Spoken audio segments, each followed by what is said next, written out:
Her innocence Dolores Day liked little figurines, right? Liked holding little men between her fingers, remember? You have the headless Fallen Rider figurine. You should give it to her. Win her back. Don't be so pessimistic. Love doesn't die that easily. No, it would have been beautiful. Really tiny, thoughtful, clever.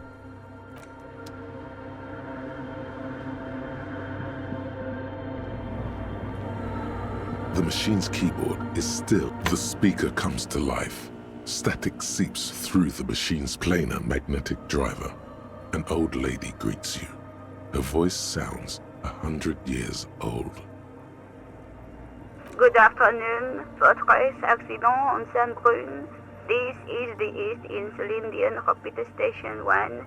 Please repeat. Is this the personal log? Good. Please repeat the password. Good. I have unlocked the filament. After ending the call, please press print to access the filament. Fortress Accident, is there anything else I can do for you today? Goodbye, Fortress Accident. The machine's keyboard is still illuminated, revealing fluorescent play and print buttons. The printer prints out a long text document with dated paragraphs.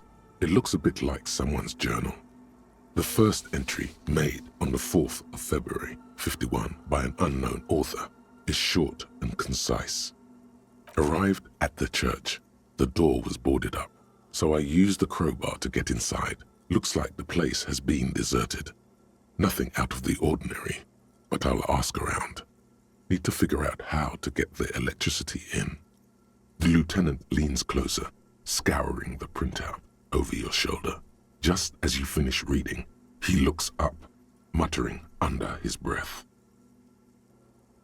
4th of February. That's over a month ago. Whoever set up those machines has been here for quite a while. Our case? No, I don't think so. It must be some local eccentric. 6th of February, 51. Had a little chat with the local fishermen. Said I shouldn't go near that place, that the church was spooky and ridden with narcotics. It's a little spooky, all right. Still haven't figured out the electricity. See? Ridden with narcotics, just like Andre said. 7th of February, 51. Finally got the electricity in. Next on the agenda, a new antenna. I'm thinking ESCA series, something advanced. Why would anyone need any of this equipment here? For setting up a radio computer. 8th of February, 51. Bought the antenna, had some problems setting it up. Called Simon for help. Heard the others are back to making art. Drinking somewhere out of town. Sulislav started a rock band again. Lexi has been seen asking money from strangers. But at least the artists have their act together. They're qualified labor. They can get work anywhere. Graphic design, ads. The programmers are doing fine too. I mean, they're programmers. The writers, though, they're fucked. I just have to find out what caused that data loss and be done with it. Still don't understand how it managed to wipe out the backup, when the backup wasn't even connected to the front. I know. Everyone thinks it's impossible. They say I must be lying. I'm here to set it right. Seems like something to do with radio computers. Unfortunately, I don't know enough about them to understand what the author is saying. Something about the backup data getting destroyed, and how everyone thought it was the author's fault. Let's just keep reading. I think these people worked in the radio computer games business, the one we saw in the Doom commercial area. They must be our former co-workers. 12th of February, 51. Brought some food from the grocery store. Apparently, there's a strike going on in the harbor. Definitely not happy to see the Martinez people again. Everything's now set up in the church. Going to start working tomorrow, 8 a.m. The strike. We are nearing the date of the murder. Keep reading. I'm interested now. I want to know what's that radio anomaly that sent this person here in the first place. 25th of February, 51. I've been sending data up to Lintel for a while now, trying to recreate the data loss, but nothing. Didn't even feel like logging in, the disappointment. But I did discover a curious audio-spatial anomaly at the back of the church. I've named it the Swallow. It swallows sound. Need to get some mics. Is she talking about? 28th of February, 51.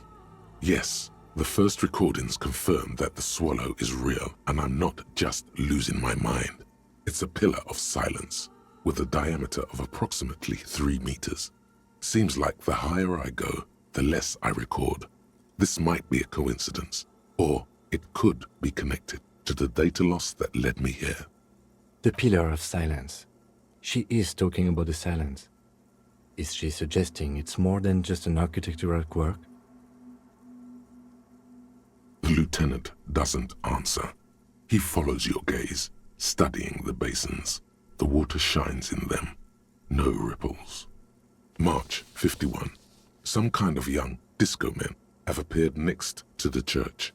I've been trying to record the silence to find the epicenter, but now it turns out I've also been capturing the future of dance music, one neo-disco song over and over again. Fortunately, the song is so monotonous, I was able to devise an algorithm to factor it out. The other day, one of the disco men came in. Before I could even say hello, she got scared and left. Good, I don't want anyone distracting me from my work. That disco man must be a cell. The girl on the ice? Sounds like her, yes. March 51. A new 2-meter aux cable.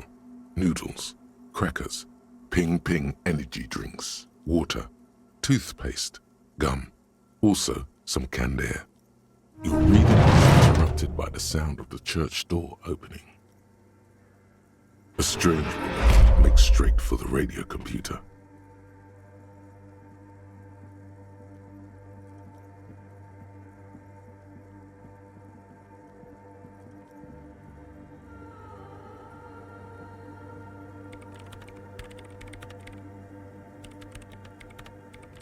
Breaking into my radio computer, I see. Yes, you are breaking in, but not into her radio computer. You're a master circuit bender. I do apologize for the intrusion, madame. We are with the RCM, you see. There are no coalition military data links. And even if there was, you couldn't access them over a civilian network.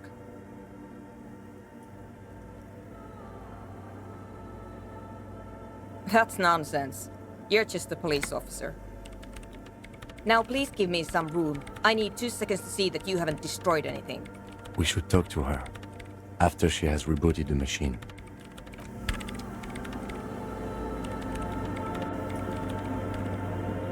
What is it?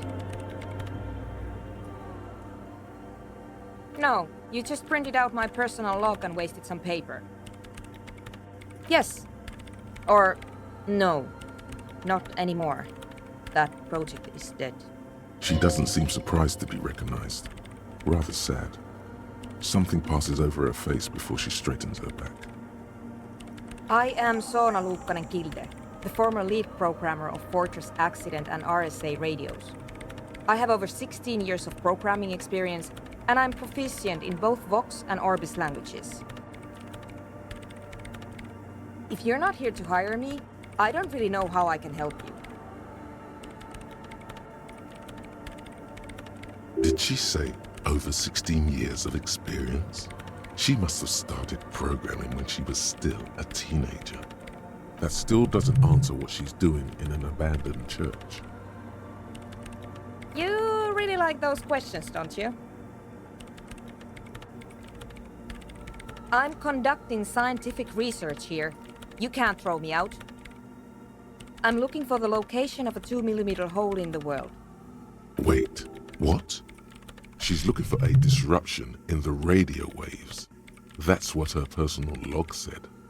The lieutenant raises his brows, but doesn't say anything. Yes, that's what led me here. But I suspect it might be something a bit more complicated than that. Exactly. What does it mean? Up to now, it has been impossible to say what it is because it's impossible to measure nothing. What do you think it is? What qualities does nothing have? How do you measure something that does not exist? That's a little above your pay grade at the moment.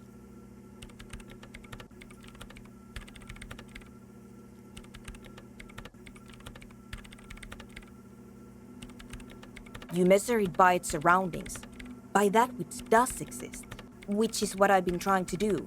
I've tried using hydro transducers to record the silence, to find out where it begins. Hydro transducers.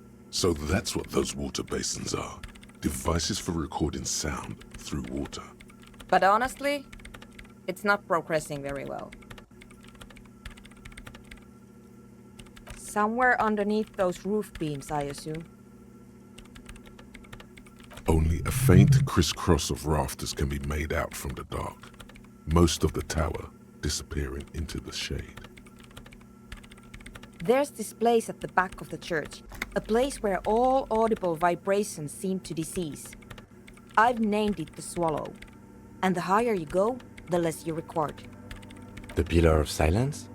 Are you sure it's not just an architectural quirk? Maybe, but it's oddly close to the physical coordinates of the data loss that led me to this place. I know. No, I don't. Because it's just trial and error, trying to locate the Swallow, the exact point in space. And I don't have a... You know what? It would be really helpful if you could just stop talking and let me work. Great. Thanks. No? Yes. And? I don't care. I don't care about crap men. I brought them here. These are my machines. Please don't touch anything. I use the AR-1 as my RAIM prefix processing unit. Mm-hmm. Yes? You really don't know anything about radio computers, do you?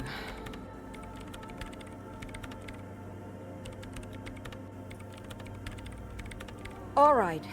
Well, all radio computers perform operations up on air. So in order to gain more processing power, you need to invest in a good antenna.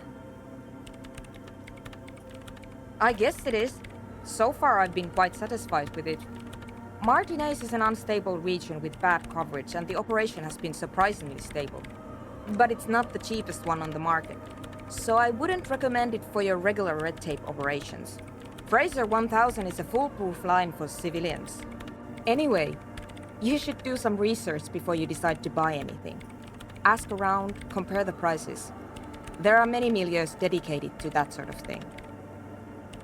I'm working. The machine seems almost alien with its pulsing core. The light casting her face in a strange shadow. Could you just shh for a moment? Or get to the point? I really need to focus on something. So you do know something about computers. You're right. Prefect is used mostly by the government peeps. No, I don't. Because I needed something good for my investigation and RAIM Civic is widely agreed to be below all standards, so I had to upgrade. Besides, owning a RAIM prefect isn't such a big deal anymore. No, actually, it is kind of a big deal. You don't see RAIM prefects in every police department, for example. I know a friend of a friend who used to freelance for the Coalition. I was actually aiming for the military-grade RAIM Revachol series, but couldn't find one. Prefect is mainly based on the same technology as RAIM Civic, so it's kind of a rip-off. But it does have better compatibility with newer antenna models, so I won't complain.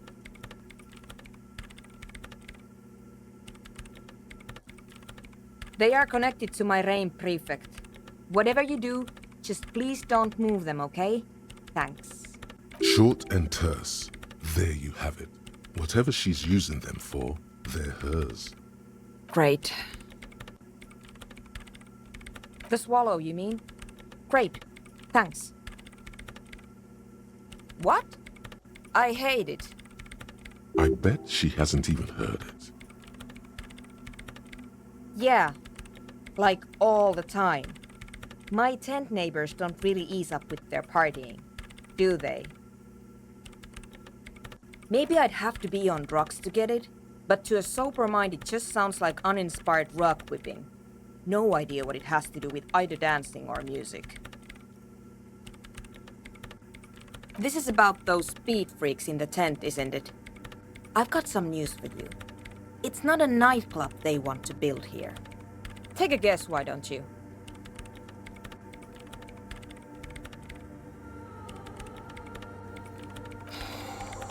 I can't believe they got you so easily. Go have another talk with those up-and-coming entrepreneurs, will you? Thanks. Good luck. I'm not coming in there.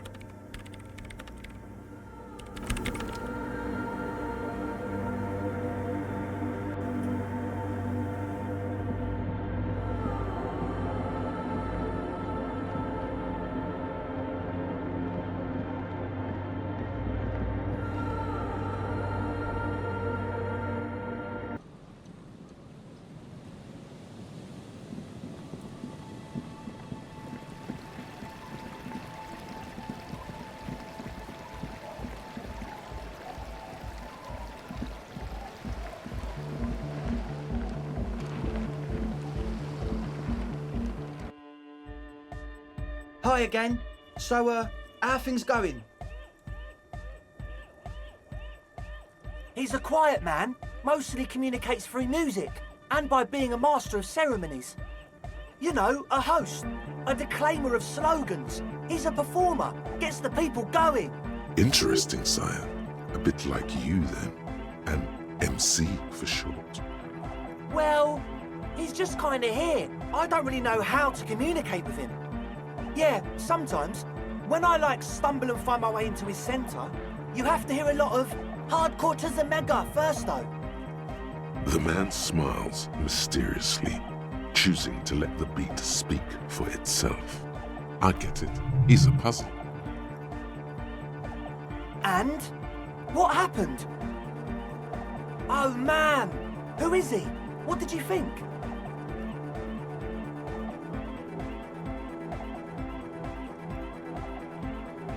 Really? Huh. Interesting. What's he doing in the church? No matter. Is he gonna be a problem? Yeah, Noid is right. Let's get back to the point. What are we gonna do about him? These guys will never catch him. You will never catch him. There's nothing to do.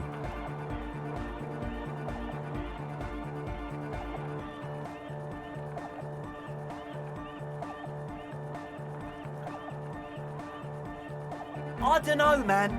Doesn't it feel like a major hindrance to you? A spooky guy climbing around when all the guests are trying to have nice, friendly hyper time? I guess it's not a massive problem, now that I think of it. Everyone is welcome to dance till the morning light! Yeah! Maybe. I guess we'll figure something out. Okay, but what about the other spooker? The one in Grandma's clothes? Did you see her? A programmer? That's odd. What was she like? Did you ask her about the nightclub? Come on, man. Who will you trust? The spooky programmer or us? We just want to make the world a better place. Feel the love! Get down and feel it! A half-hearted sell of something which does not seem worth buying. You'll get there, believe me. When we've got our gear set up, things will be flowing and pumping. Anyway, now that it's settled, how did she see? I mean, disposition-wise, about the dance club idea. Ja oder nein? Come on, man. Feel the love! A half-heart. You'll get there, believe me. Anyway, now that What a pity! That's my favourite thing in the world! And she doesn't like it at all! a shame. What can we do now? Do you see a way out of this jam? And into a laser-lit future of dance and unity? Unity! Dance! And you can't just evict her? Look at you, Honor Man. No, Noid. He's right. Maybe we've approached it the wrong way after all. I'm sure there's a workaround. We can make a deal not to bother her. If that's okay with her, we only want to get in the church and spread the joy and ecstasy of music. The lines in the dark exist! Coexist! At least Crabman seems like an advanced being. He's hard. He'll understand. Yeah, he can do his climbing thing in the tower. And the programmer, does she like Nordic dance music?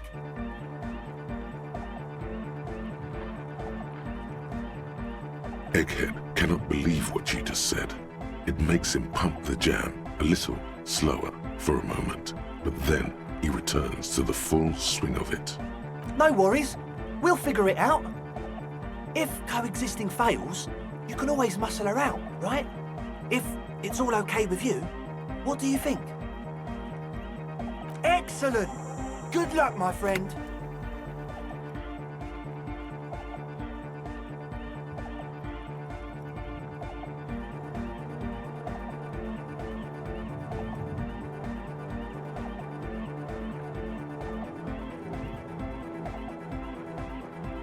Goodbye, officer.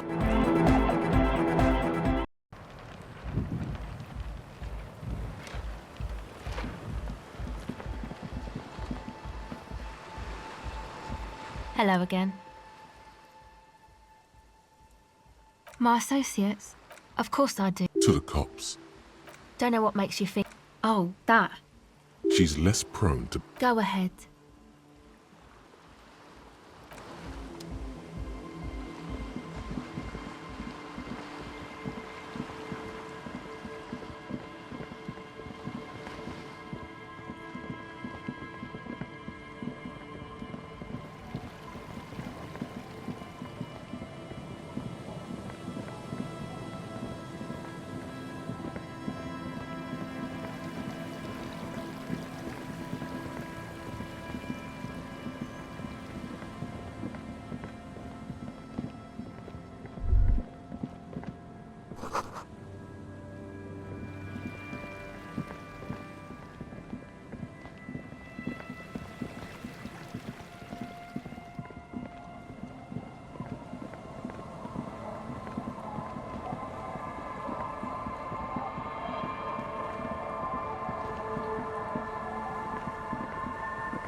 worn and beaten wooden planks of the bench do not look overly comforting. We can sit on benches after we've solved the murder. Let's go. You can revisit the bench if you ever need to pass the time when Lieutenant Kitsuragi is gone.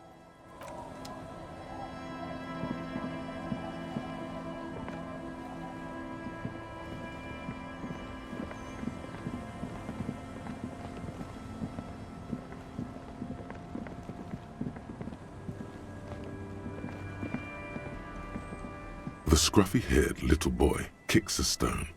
He can't be more than 5 years old. The other one looks indistinguishable from him. He watches his brother kick the stone with his tongue lolling out of his mouth. This one doesn't say anything, kicking the concrete with his worn-out sneaker. Lily's our mum. The stone kicker laughs suddenly. His head is too large for his shoulders. The other one laughs as well. Wow, so intellectually stimulating. The stone kicking isn't even of very high caliber. Anyone can do that. Yes. Yes. It doesn't look like he knows what that means. The stone kicking one becomes frantic all of a sudden, as if that's something to be scared of. The obvious fact that you just stated. He looks just like me. The boy doesn't answer.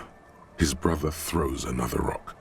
Both of their hair is covered in some kind of dirt. The rock kicker was just being shy, but now he's enthusiastic again. You're bad with kids. Don't worry, everyone is. How about we do some police work now?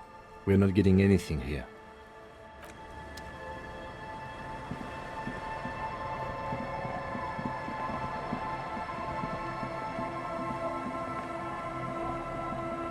Hey, Tequila!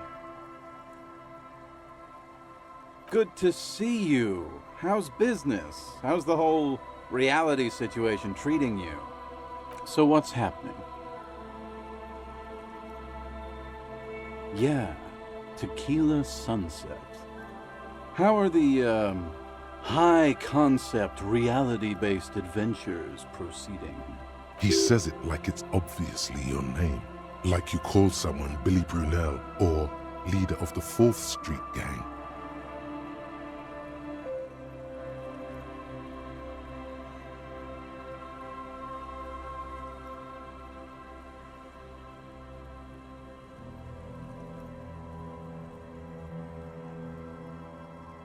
I know what you mean. Sitting around with these bums, you really get to know the nitty-gritty of reality. And it isn't good. Things aren't going super well for Idiot Doom Spiral either. Haven't found those keys yet, haven't won that great piece of ass back. No word from my business buddies. Idiot Doom Spiral, huh? This is bound to be a good, high-concept conversation. At last. We are saving the world. Please! Please don't go! Don't go! Okay, we're drinking. We're drinking alcohol. That's what we're doing. I tried to save the world once, a long time ago, with enterprise, creativity, and willpower. But that didn't work out. So now, it's a pirate's life for me. It's you. You're Tequila Sunset. We've met before. Don't you remember? No, you sure don't. Aha. Do you want to know how Tequila Sunset came to be? Mm-hmm. Let me take a sip to moisten up my chords. Tequila Sunset rolled into Martinez last Friday, and by Tequila Sunset, I mean you. The man, the myth. Hey, Let's not jump ahead of ourselves. This is your story. Stop interrupting. You got here on Friday to solve a case, hoping to be the early bird who gets the worm. And by the worm, I mean the buzz. Because as far as I know, all you did was get pissed drunk. Word on the street is you went around the local hostel telling people that you're a police officer, and that it would be really fucked up if you shot yourself in the head right in front of them. That's pretty high concept, if you ask me. It is. The lieutenant's brow is furrowed. He's listening as casually as he can. It was a late Saturday night when we, the Union of Moribund Alcoholics, were getting our drink on. Nothing remarkable about this. We get our drink on 24/7. Makes everything warm and glowy. I trust you know the feeling. One moment we hear the sound of a motor carriage revving up somewhere on the plaza, followed by a series of dings and bangs. Do you remember the sound of wood cracking? The billboard? Naturally, loud noises pique the interest of anybody owning a pair of ears. That's just the reality we're in. Anyway, there was a brief silence, a gasp of silence, if you will, followed by a real commotion. We heard the carriage careening towards the coast at top speed. Sounded like someone jumped the canal. We grabbed our brewskis and rushed to the jetty. Never underestimate the speed of an alcoholic. What we saw was a sight to behold. A beat-up police carriage containing you. Right there on the beach. You revved the engine and screamed at the top of your lungs, "The time hath come!"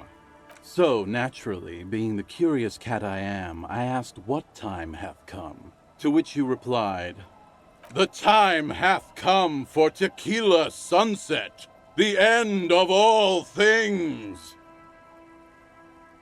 After which, your reality contracted. You jammed the pedal, plowed right off the jetty, and through the ice. The muscles in your right leg tense up. Your hands cramp on the steering levers. We ran towards the ice whilst you crawled your way out, miraculously unhurt, covered in seaweed and shit, like some kind of sea monster. When we finally got there, you were sitting on the beach crying. You said that your badge and uniform were in the car. It was too late to get in there, though. The carriage had sunk too deep. Recognizing a brother in need, we offered our condolences and invited you to party with us, which you naturally agreed to. We asked about the whole tequila sunset thing, and you told us it was your name now and insisted that we all call you that from then on. No, that's just what your mother called you. Your real name is Tequila Sunset. Just embrace it, brother. Hours. It was an all-night drink-a-thon. Then, at some point, I think it was Sunday morning, you got belligerent and wanted to talk about Revacholian women. How they're beautiful and also whores and so on. How one of them fucked you real bad. After a short while, you crossed the event horizon, looked sullen, got up, and left without saying anything. Wow, that's quite a story. Yeah, I bet Tequila's a fucking legend around the precinct. You must be proud to work with him. If you only knew. You were pretty vague about it, but you kept saying you got fucked real hard, and that we've all been fucked too. No one's fucked me. I do the fucking around here. Abigail! It seemed pretty painful, to be honest with you. If I had to guess, I'd say you're still working through some shit. Beside your gun and your badge, you said something about your hope or heart or something. To be honest, the details are a little hazy. In retrospect, I guess you lost your motor carriage too? That's a big one.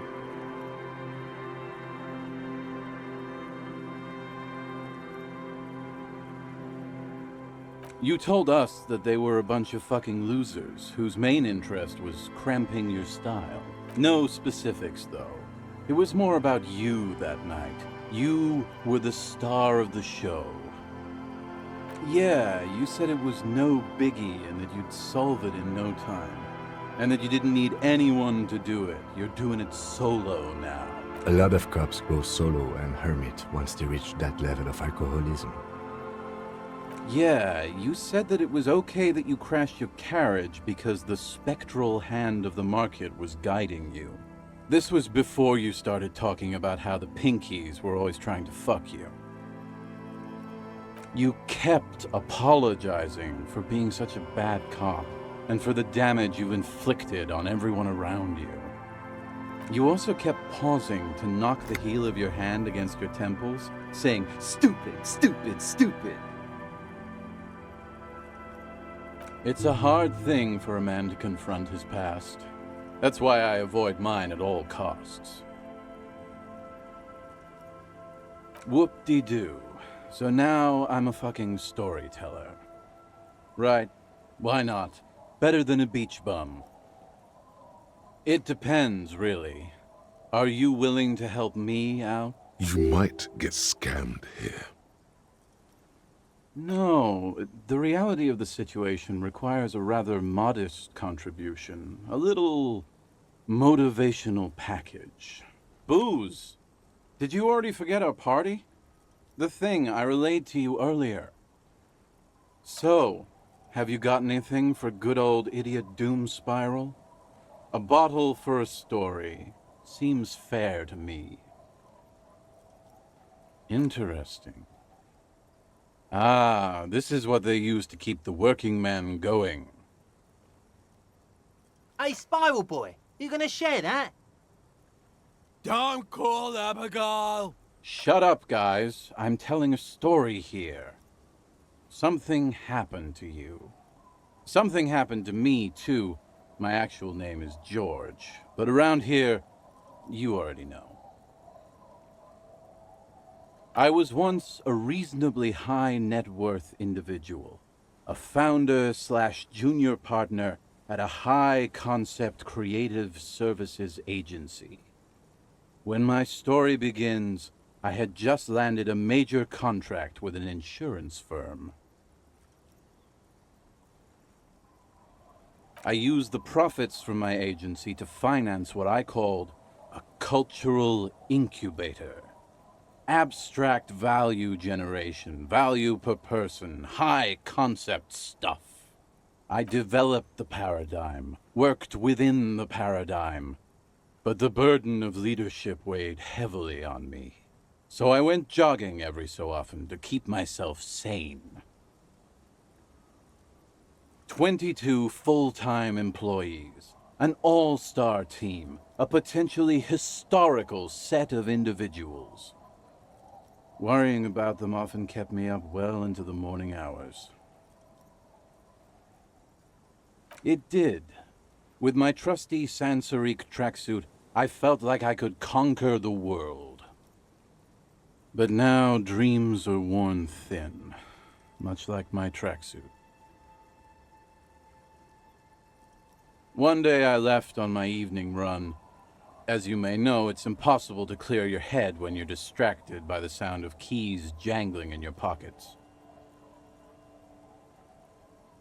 His eyes are clouded, his dilated blood vessels encircling his irises like stinging brambles.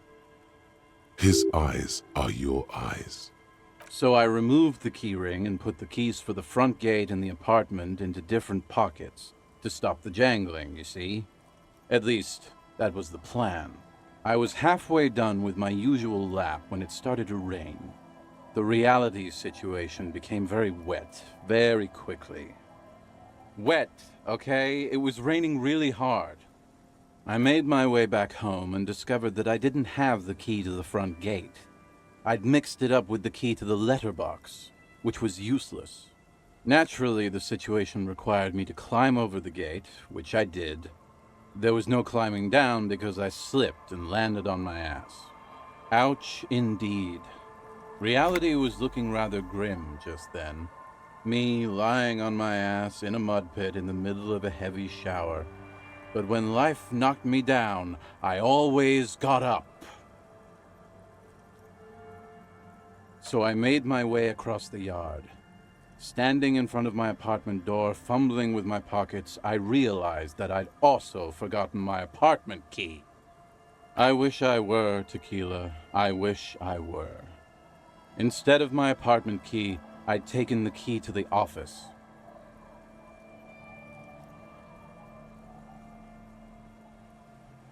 I rang my neighbors' buzzers. It was late, and most of them didn't even answer. Those who did assumed I was trying to sell them something and hung up before I could even explain the situation. People are naturally wary of ad men, you see. One moment someone chats you up, 5 minutes later you've bought a box of edible lingerie and a strap-on. I don't begrudge them, especially since I was known to be one of the best. Just then, I experienced a moment of clarity. I still had the key to my office. I could wait out the storm there. But when I reached my office, I remembered that I'd asked one of my producers to change the locks that day. And since I hired only the best, he'd already done it, and I couldn't get in. Anyway, long story short, life spiraled out of control. I haven't gotten into my apartment for years, and my girlfriend left me because she didn't want to date a homeless man. The company, well, you see where I'm going with this.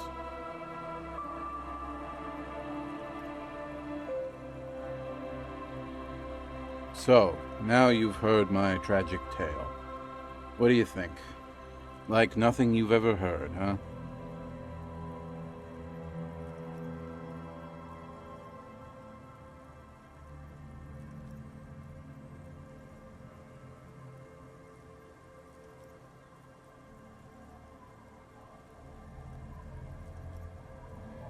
The hobo lifestyle definitely has some perks. Not having to pay rent, first and foremost. Not being responsible for 20 other people is nice, too. But that charm wears off pretty quickly. Before you know it, you're wearing a shit-stained tracksuit and spending your days picking tear. Good fucking question, Tequila. If I knew the answer, you think I'd be hanging out on a beach in this formerly premium but now extremely dirty two-piece lycra tracksuit? I used to own my reality situation. My business buddies and I had our own creative services agency. I had a nice apartment, an even nicer piece of ass. But somehow it all got away from me. Now I can't hang on to anything. Just last week I stole this nice new jacket, but then I lost it too. The only things I haven't lost are these two drunks. A lost jacket? Sounds like a mystery you could look into. My agency, man. The Boom Boom Room. Our concept was combining high art with the lowest forms of marketing. The color red, breasts, and oil painting. I convinced my partners to reinvest some of our profits in an even more high-concept cultural incubator called Thin Air. The artists were happy, the clients were happy. I was financing a group of poets in East Revachol who were developing a new universal poetic language. But then it all went to shit. Sounds intriguing. What say you, Art Cop? If it sounds like it makes no sense, that's because it doesn't.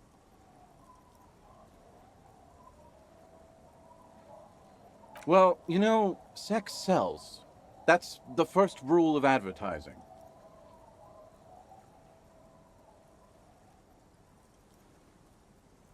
That's what's so cool about advertising. It's kind of like art, except you can also get fucking rich doing it. What? You've never seen 100% lycra before? Go on, feel that primo material. Pretty nice, huh? This might be one of the last of its kind. Should probably be in a museum, honestly. Good God, it's nearly impossible to describe how dirty this texture is. It's like rubbing two jellyfish skins together. You feel about 15% less human for having touched it. Randomized trials have also found Lycra, TM, to be associated with a number of exotic, highly malignant cancers, so you also have that to look forward to. And then there's the smell, but you don't even want to think about that. Wow, you're lucky. He never lets me feel it. That's because your paws are fucking filthy, Rosie. We're right next to the bay. You could wash them any time.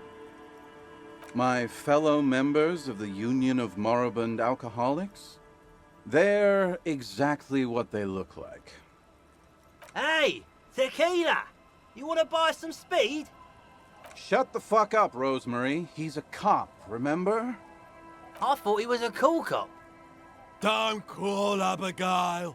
And this is Abs. So yeah, that's basically us. We drink together. Tequila, it's a verifiable tragedy. It was practically brand new. Sure, it didn't really go with my Lycra threads, but it did itch a lot less. Say, you're a detective, right? Maybe you can help old Doom Spiral out. Solve the case of the missing jacket. What do you say, Tequila? Holy shit! Tequila, how did you... Never mind, I don't care. Just let me see the jacket. Let me see. What? This isn't my jacket. My jacket was beautiful. This is fucking filthy. What am I supposed to do with this? I'm not taking a disgusting pile of hobo rags. I may be in an irrecoverably decaying orbit, but I've still got standards.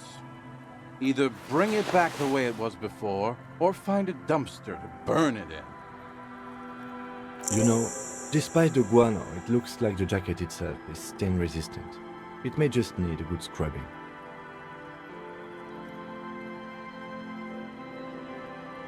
What's in a name? Hey, Spiral Boy, you gonna share that? Don't call Abigail. Shut up, guys. I'm telling a story here. Something happened to you. Something happened to me. I was once a reasonable... So you don't want to just hear the same story again? Okay. Okay. Huh. I do. But as you can see, my fuel tank is running quite low. If you catch my drift.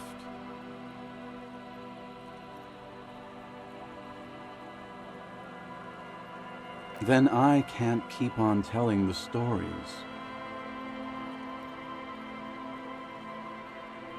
Wonderful.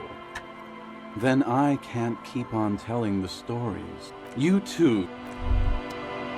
As you turn, a bright light catches your eye, making you squint. From a distant sunset, a stage light, flash photography, nowhere in particular. It's just what superstar law officers do.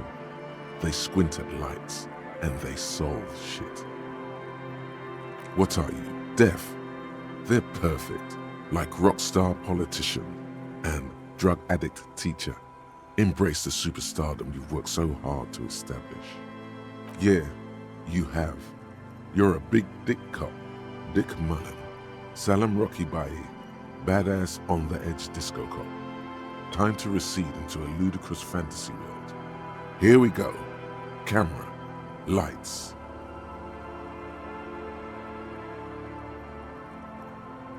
With a sudden flash, the world freezes around you, and you along with it.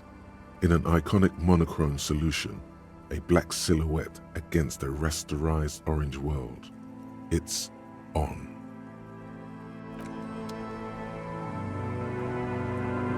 Good to see you, friend. Do I have deals set up for you, buddy boy? So what do you want? I got smokes. They're cheap. Very cheap. I got Pilsner. Great deal. You won't get a better deal on that piss. Spirits I can let go for 300 real. I also have speed. And by speed, I mean amphetamine. Aye, by amphetamine I mean speed. Aye, it's what I said. Good, my man. Now what can I... Oh. The system's been good to old Rosemary here, and I'm milking her like a bitch goat in the backyard. You see, friend, man makes his own luck, and I made mine real good. Got my hands on 3 bottles of liquor exquise, sold 2 to the fellows around here, and immediately invested the profit. Bought cigarettes, bought beer, even bought a bit of speed. And look at me now. I got everyone on my hook. The hook? Where is it? I can't see it. Hook 'em and cook 'em, huh? You want to buy something? Let's keep it moving. See, friend, it's real valuable. Worth every real, if you catch my drift. Got it from a bit of a business venture. You know, it's funny, actually. He's finding it difficult to focus his watery gaze. What? Keep him talking. This guy.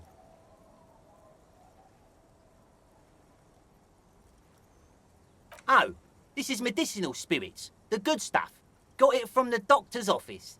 I got one of those scientific ampoules a few months ago. Torpedo, they call it. It's supposed to keep a man from taking a drink. Didn't stop me for shit, that's for sure. 5 lemons with half a pack of butter and you're good to go. It really isn't. In a week, the goddamn kidneys started giving me all kinds of help. Finally, the missus took me to a private doctor's office. Not a charity, the real thing. Those arseholes charged me 4 real to remove the damn thing.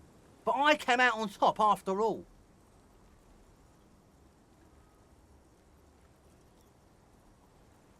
But the idiots left me alone in there. Now, I used to teach high school biology. I know what doctors use to preserve dead thingies. Swipe 3 cans of this blue medicinal stuff from the back room. Threw the snakes out and voila!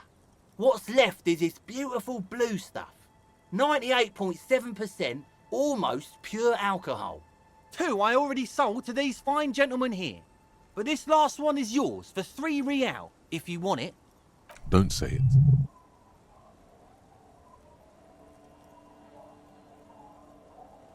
$3 real and it's yours, friend. The deal of a lifetime. Well done. You got it. That's a much more reasonable price right there. Makes sense now. Just make sure to enjoy that one, friend. If you drink this, then you'll die.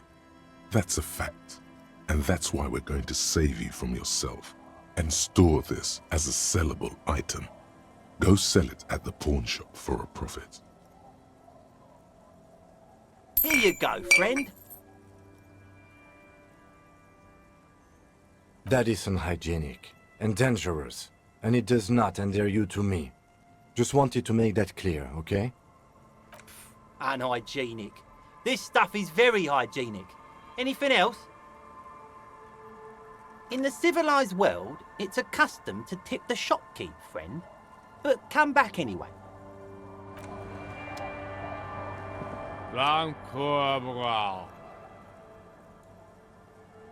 The noxious odor emanating from the drunken man is strong and familiar.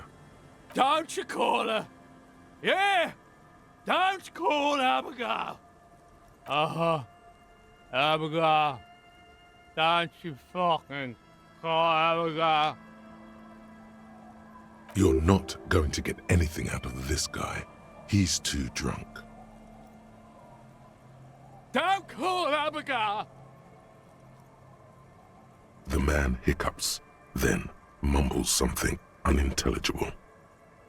He snorts and beckons you to lean in. Don't call Abigail. Don't call Abigail. There's no use in yelling at drunks. He's barely holding it together. The drunk man starts coughing a really disgusting, hacking cough. Don't you fucking call her! Hear me? Abigail? Don't Don't call. There was little chance he'd be a reliable witness anyway.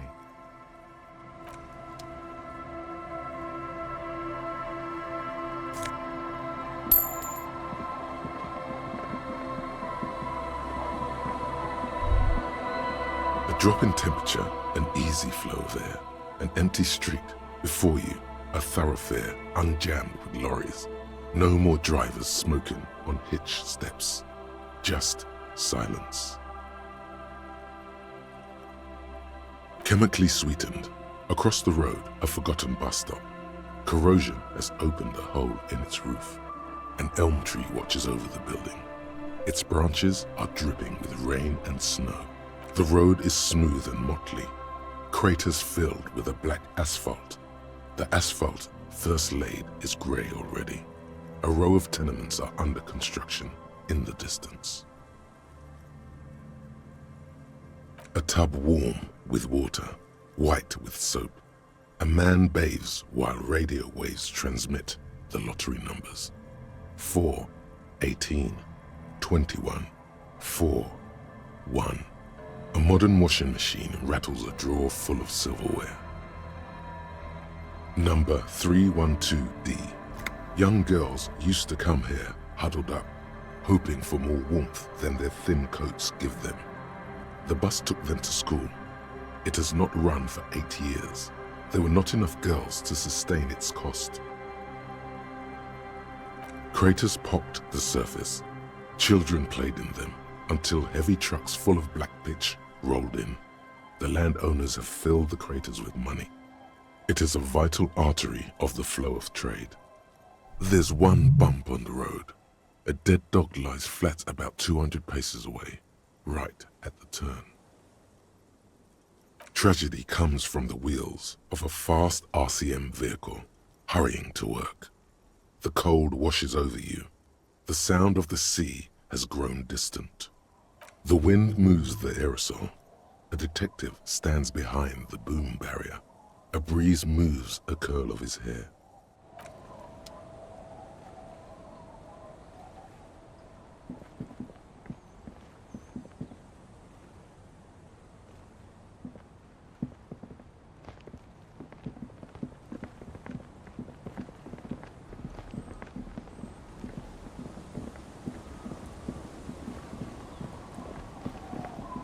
The door has seen better days. The layer of paint has started to peel off due to the salt and wind from the sea. Even the lock looks slightly rusted. I'll wait outside to give you some time and privacy to check out your new living arrangement. But just so you know, after we are done with the day, I'll still be staying in the whirling in rags for the night. We'll meet in front of the shack in the morning. The key turns with a satisfying click. You can enter the shack now.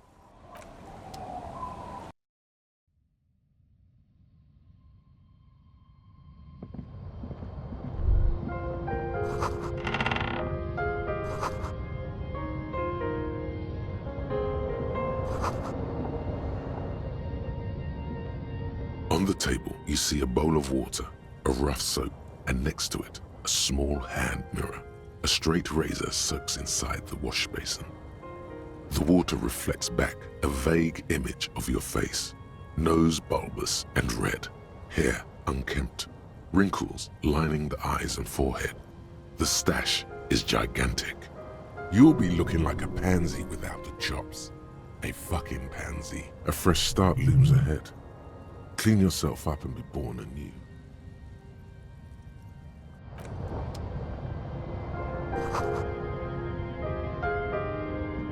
An old mirror hangs on the wall. You see the reflection of your face in it, such as it is, without the expression. It's just hairy.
Look at the ledger you found in the trash. A cabbage of papers hanging from the board, with the permeables drawer inside. It's just relax. The two sides of the board are slightly misaligned, like a drawer that's come off the slides. All you need to do is bend the plastic on your knee. Slow. The slides snap back into place. It should be possible to just, without resistance or sound, the two panels move against each other. The compartment is now open. 2 ticket stubs and a handmade postcard. 2 octopuses are smiling, reaching their tentacles toward each other in the colored pencil drawings. The tickets permit access to the zoo in Revachol East. The aquarium costs extra. These let you go there too. Thin wax paper has been glued to a piece of cardboard. Sounds like leaves rustling when you pick it up. You see violet flowers, floral patterns, patches of glue.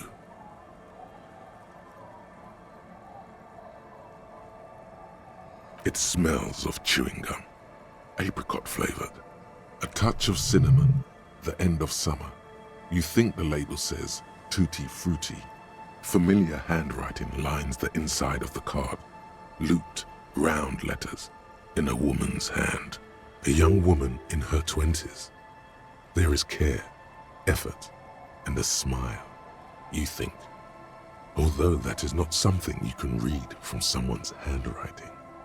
Harry, it begins. You're already reading. I wanted to write you a letter so you can read it when you wake up. Maybe it will make you happy. Throw it away, please. A merciful wind blows in from the bay of Revachol, dusting the ground at your feet and raising newspapers far away. You feel the card slipping into it. Frisson covers your entire body, a feeling of cold, a persistent chill. Your hands shake, holding onto it. Every morning when I step out and you're asleep behind me, it says, I find a little piece of sadness in me. I carry it in my chest, down Voyager Road. Every step I take, it grows. By the time I reach the fuel station, it has filled me entirely. I step onto the light rail and look back. Sparks fall from the bow collector. I know it will be like this until late afternoon, when I get off the 42 and walk back to you. You. Every step I take will get lighter. It almost makes me run. Sometimes I do. I can't believe I met you. I can't believe the happiness I feel with you. You have a vast, vast soul, and I will always, always, always come back to it. Kisses, kisses, kisses. You feel the air sucked out of your lungs and the blood sucked out of your head. Everything around you gets dark. Small white dots appear. Sparks fall like snow from the bow collector. A streetcar distancing. You feel the ledger slip from your hand. No, hold on. To what? There's nothing. Detective, is everything all right?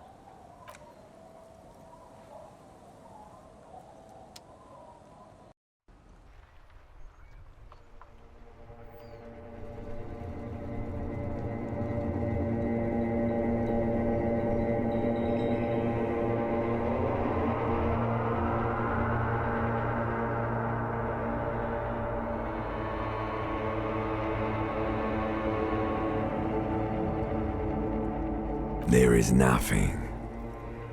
Again. Nothing sad, brother. No treachery, just blackout. Well, almost nothing. There is the ground below you, that's still there. And the small light that's on, fluttering, somewhere in the basal ganglia. That's me. Blue eyes, that's me. Who was what? He speaks of the sickening longing, the unwell emotion. Even in the darkness, he's grasping for it. Still trying to hold on to the great sorrows slipping in the water. Slimy. The call when you're dead, brother. Here in the paleo-mammalian cortex, we call it the shadow. Because it's always there. Tell him. Tell him. Ah, yes. In the olfactory system, they call it the apricot chewing gum scented one. It's unhealthy of them to linger on it so. But as they say, what do you do? It didn't smell nice. It smelled like betrayal. Bloated corpse of the past resurfacing. Don't prod at it. It will start moving again. There is no Voyager Road. There are no roads, no houses, no lights in the windows. It's all on pause. Your name is fuck all. It certainly ain't Harry. Your name is passed out on the ground, dragged around by one of the other evil apes. They're taking you somewhere. Yeah, man. What was that about? You think they would let you? Until you disintegrate into biomolecules? No. Someone is breathing on your face now, inspecting your pupils, stupid idiot. Yes, they're pouring something on you. It's in you. And It's delicious. Glowing lights on a dashboard emerge out of nothingness. In the upholstered cabin of Lieutenant Kitsuragi's motor carriage, seated in the driver's basket, the air is thick with leatherworks and heavy fuel oil. Cold water runs down your chin. Drink. Water. The water is cold, silvery, the stuff of life itself as it pours down your parched throat. The pounding in your head recedes. The darkness parts. Drink. You haven't drunk water in 2 days. Did you know the human body is not made to survive on alcohol alone? You need a secondary form of hydration. With greedy gulps, you down half a liter of cold water. Some of it spills on the driver's seat. The lieutenant pays no heed to it. What happened?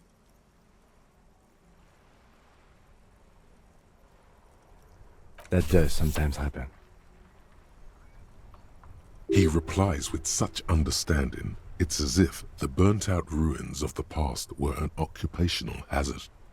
Athlete's foot for cops. You dropped these. Are you okay to proceed?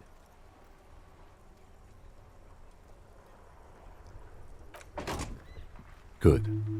The Ledger of Failure and Hatred is a special item that can be used both as an interactable and a tool equipped in your held slot for skill bonuses. Find it under the Tools tab in your inventory.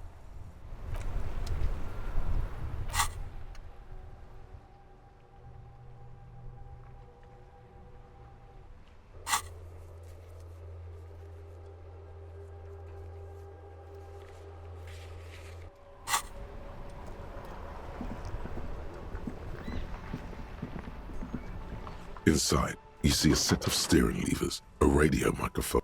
This is Precinct 57. How may I assist you?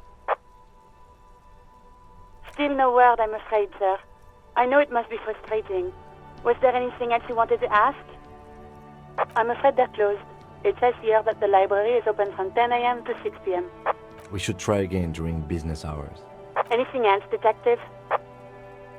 One moment. Can you please describe the body? Age, sex, cause of death? We suspect he might have been inebriated when he fell. There were bottles all around him, and traces of vomit on his shirt. Any signs of violence? No field autopsy necessary. You can hear her quickly typing in the background. What about his belongings? Did you examine his clothes? Any information on the library card? Good. You have a lead. Do you and Lieutenant Kitsuragi want to take the case, or should I assign it to someone else? I have assigned the case to Lieutenant Kim Kitsuragi. Please follow up on this library lead to identify the man. We'll send someone to take the body to the morgue. That's all for now. Thank you for reporting in. Is there anything else I can do for you? 57s, over and out. In the cabin,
I've got nothing to say to you.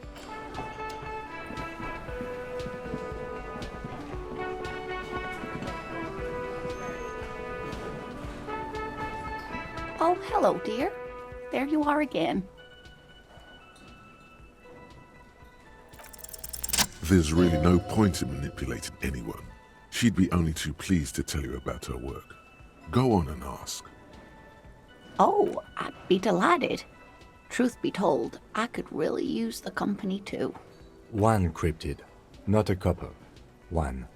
This won't turn into some kind of cryptid extravaganza.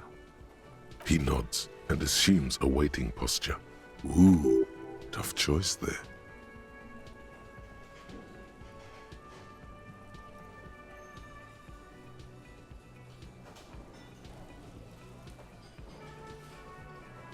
The Gnome of Jeroma. Oh, yes. None of its victims survived. Grieving relatives never even found their bodies because the gnome's venom dissolved organic tissue. It was reportedly a small creature with webbed fingers and a protruding forehead and an ungainly little thing. Quite scary to look at. A couple of campers found it when it was already dying. They heard an odd wailing in the woods and followed the sound. They were scared and wrapped it in tarpaulin to suffocate it. It still took the Gnome of Jeroma an entire day to die.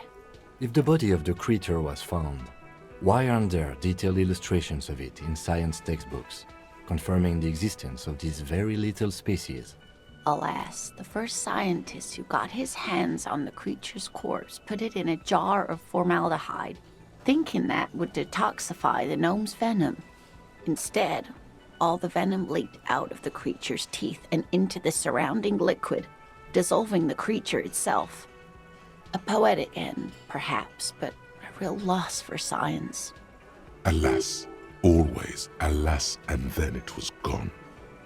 Isn't that overly convenient? I understand your skepticism, but that's what happens with things that are rare and stand out. Their disappearance is most memorable, and they are least likely to be found again. Hey, you promised you'd only ask about one cryptid. He nods approvingly. Goodness, how is he? Did he say why he hasn't returned yet? He's fine, ma'am. As we had suspected, he couldn't get back earlier because the water lock on the canal was broken. Now he's just finishing up some work. Oh, yes. That's my Morel. He's bound to catch a cold staying out there for so long. But I am so relieved to hear that he's okay. Thank you for putting an old woman's heart at ease, if even a little. You haven't, however. There are dangers out there. Our aging body's foul. Her heart won't rest until Morel is safely back with her. Oh, you don't want to hear about some old woman's ramblings. Reflexively, the lieutenant read his familiar notebook. Well, it was summer.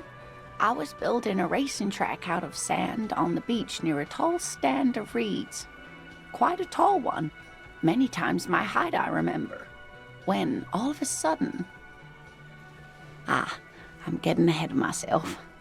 I was 5.5 in Betancourt in the suburbs. My grandmother had a summer home there. Betancourt got bombed in the war.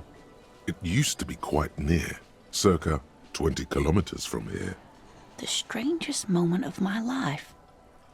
I looked up and one of the reeds moved. Not like a plant, but like a living thing. It stood up and looked at me. Its body unfolded like some antique toy. I've never seen anything like it. I didn't know this can happen, so I reached my arm and touched the thing. It felt just like a stalk of reed, but it moved, swaying, towering above me. After a while, 20 seconds, a minute maybe, it left, went into the reeds.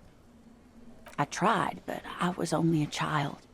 There was mud and high water. I couldn't see it anymore. I was just standing there knee-deep in mud, looking around me.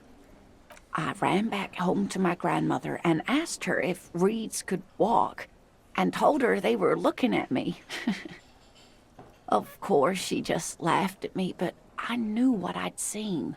For years, it was a story I told at parties when I wanted to impress boys. That sort of thing. Of course, most people just took it as a strange, amusing anecdote. So did I, honestly. But then I met Morel. We were on our first date when I told him my story. You should have seen his face. He said my descriptions matched the phasmid down to a T. Its white marble limbs, the way it moved. So that's how they met. This is beyond significant for them. Our first, yes. The sigh is tender. The sigh is tender, yes, but tempered by something else. A thought she can't express. Interesting. Not all of them, as far as I remember. Some of them, on the inside, like stalks of marble, if that makes sense. It's hard to say how big things are when you're quite small yourself. To me, it seemed to be taller than I was then, but that's probably not the case. What if it is the case? Of course. I've thought about it. But Morel says my report matches with the others. And I'm sure I hadn't heard of the phasmid as a child. Nor had my mother or my grandmother. So how did I know what to imagine? It was only when I started telling my story as a teenager the boys would tell me, Lena, you trying to tell us you saw the Insulindian phasmid out there in those reeds? Get out of here. They just give me a cider and ruffle my hair and tell me to stop dreaming. But I saw it. I thought it was a wonderful story, man. You're welcome, sweetie. I do appreciate the chance to relive it whenever I get one. It was just such an impossibly sunshiny day. So warm.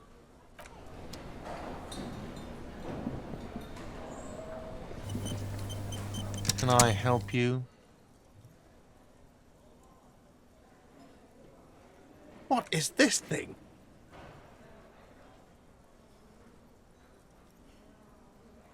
What, the interior decorating kind? You know, I'm sorry. This is actually a nice bird. A competent piece of taxidermy. I can fix it to the plaque and have a new bird in the establishment, I guess? So, I don't know. Thank you. I'm gonna go with thank you. I feel good about our work here today. It's all about the little things, like bringing people random stuffed animals. It's not actually about that, but he liked it. Another thing. Great. Yes?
Hello, hello. Let me know if I can help you with anything. Sure, let me have a look. Anything else you're thinking of selling?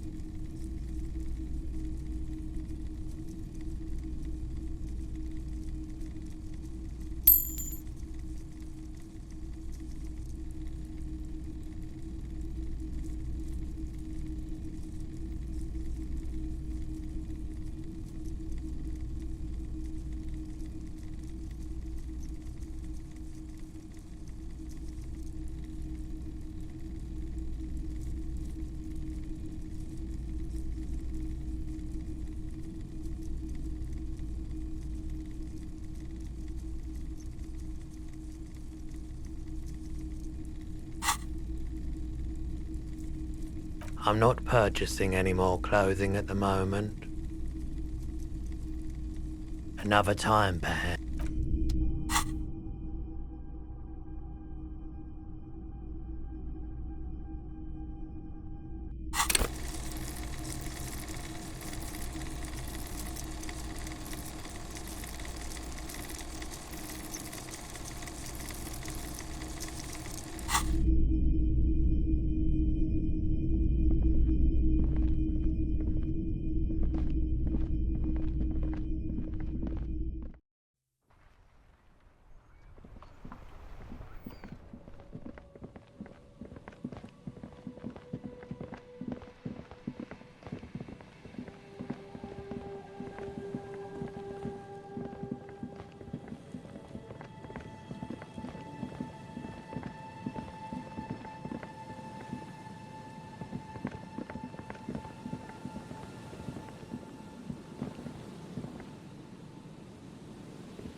A familiar apparatus lies among the reeds, another one of Morel's traps, weighed down by stones to keep it in place.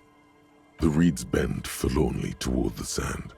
Snow covers the broken stalks like a shroud, and they shimmer, ghostly, in the darkness. In the east, the city center hums to you, the constant, distant song, louder on this part of the coast, nearer somehow, and there's that cold again. Always the cold. This trap is also full of panicked locusts. No sign of any cryptozoological beast inside. Another empty trap.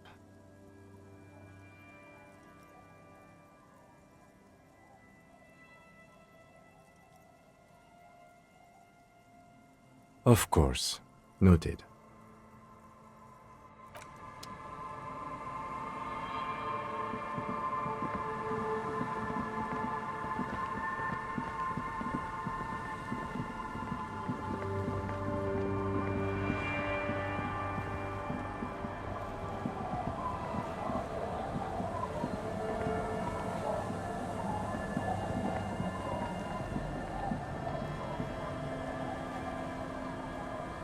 It's getting late and it's snowing. Time to call it a day. Good night, officer. We'll meet in front of the shack in the morning.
There it is, a brave little army in your pocket.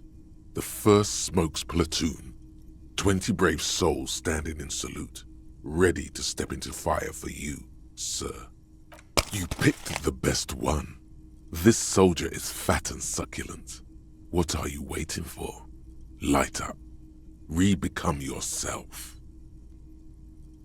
Get a load of this rock and roll cop here, people.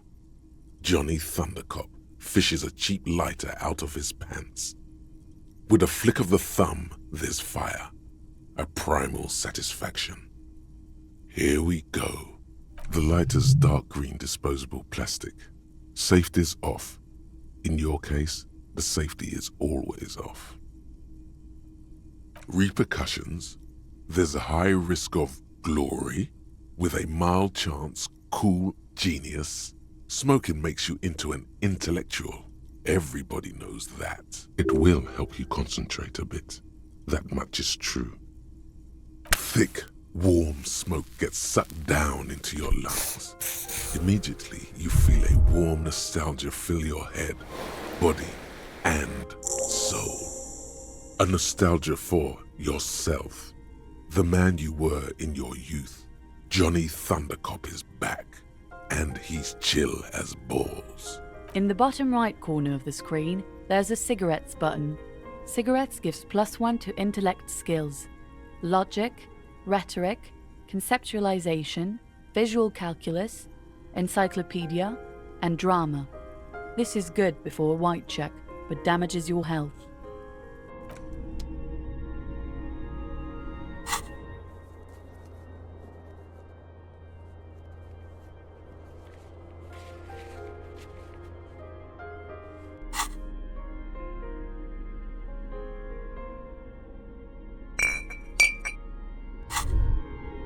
Now that you've acquired some stimulants, it's time for a little pick-me-up. Time to detect. It's not ideal, no, but you need the zeal. Let's face it, you're never going to finish this case without cheating. It'll make you into more than that. A mega cop. This is your modus operandi. This is how you've done it for years. Let's go. See? That's your problem. A lack of confidence. Speed can help you with that. It can help you with everything. You raise the bottle, close a nostril, and inhale furiously. The rush is almost immediate. It tastes bitter and caustic and stings a bit inside your nose. Now the taste is slowly receding into your throat. The rush is growing in intensity, your little heart pounding like a bird in a cage. A sweat breaks out across your brow. Your jaw clenches. And, let's be honest, there's a little chest pain. The good kind, of course. You may want to blast a nosophed or something.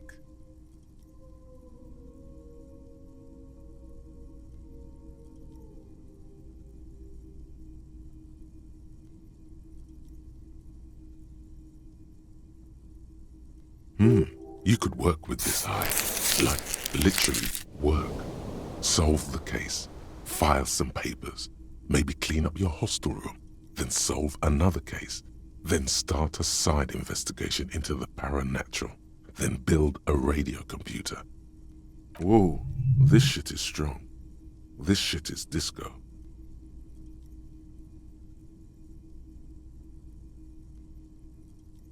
To this. You kidding? There are downsides to not being on it. There are massive downsides. It's a potent neurotoxin. You're turning yourself into a frayed idiot. Spring. Everything is clear around you. You're ready to concentrate on the next task in the task chain. In the bottom right corner of the screen, there's a speed button. Speed gives +1 to motoric skills.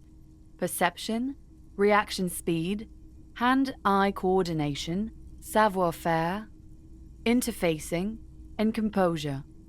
This is good before a white check, but damages your morale.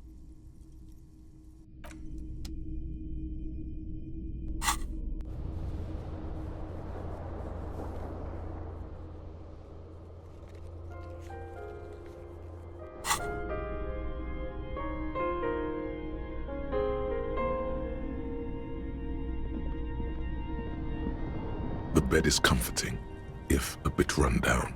Still, you've earned a rest. Across the room, the heating system hums its soft lullaby. The mattress feels soft and sheets warm. It only takes you moments for the world to fall away.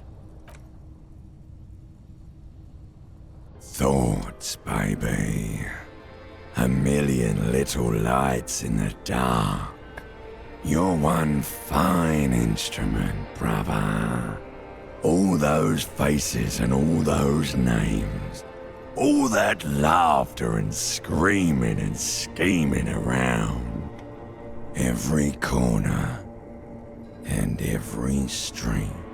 Recorded in you forever on ferrotape. On and on it goes. For untold hours. At the disco where you first asked her to dance. Rising, rising.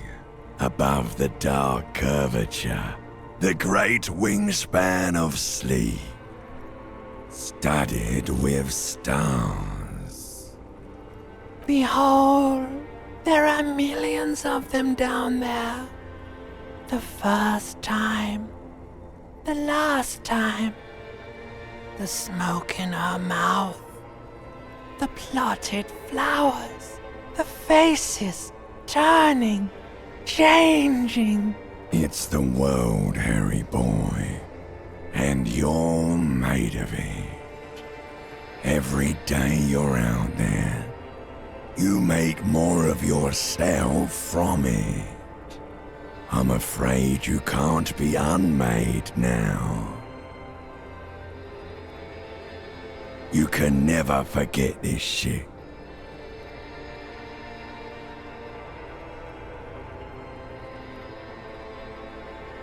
It's not possible anymore. It's stuck on loop. Whirling, spitting out words and images. You're the son of the world again.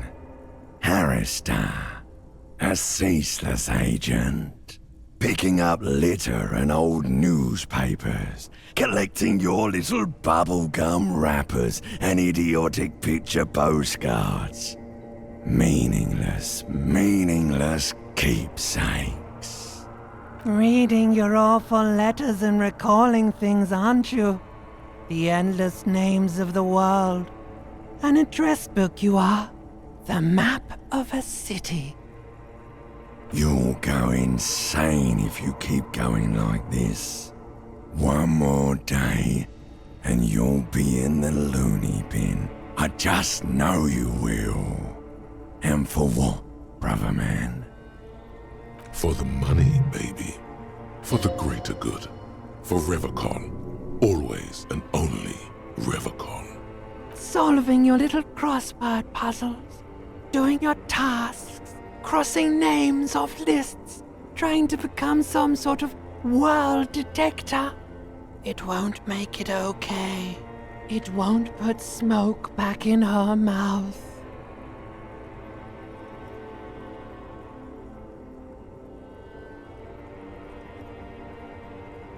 There he goes again. He's a real political animal, our Harry. He still doesn't see that it's the world changing around him. He's got no idea what he's in for. Beep, beep, beep. The alarm is ringing, Harry. The disco circus goes on and on. You barely slept 3 hours last night. You can do it. It's nothing. Do it for the city. Go. Do it for the picture puzzle. Put it all together. Solve the world. One conversation at a time.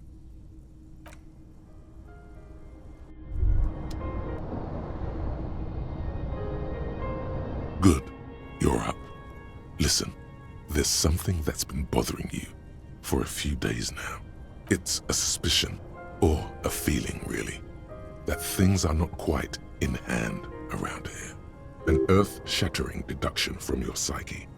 What will those guys come up with next? Every day, things seem to spin more and more wildly, out of control. The center isn't holding. And despite your efforts to moderate and contain these energies, things only seem to be getting worse. You've got to find out who bears la responsabilité.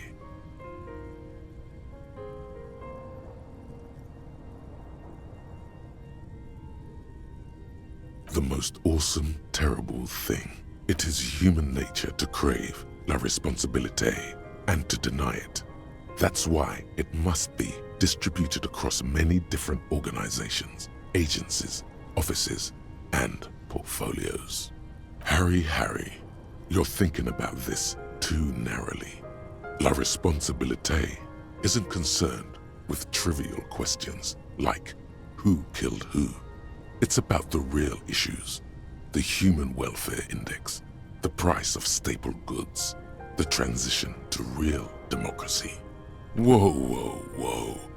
This isn't some kind of dictatorship. You can't simply seize la responsabilité for yourself. It must be given by a legitimate authority, like a committee. There is always time to follow best practices. Once someone's decided to cut corners for the sake of expediency, who knows what else they're capable of? A little self-dealing?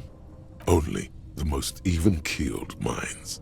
In Martinez, your half-brother, the lieutenant, is a natural place to start. Together, you'll be able to discover who has la responsabilité in Revachol.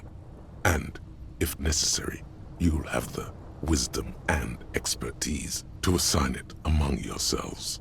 Most likely, your findings will be collected in a report, which will be carefully reviewed by your superiors. Once they've reviewed it, those same superiors will produce a set of recommendations to be taken up at the next meeting of the Standing Committee. Rest assured, no matter what happens, it will be done through the proper channels. Good luck. Your report is eagerly anticipated.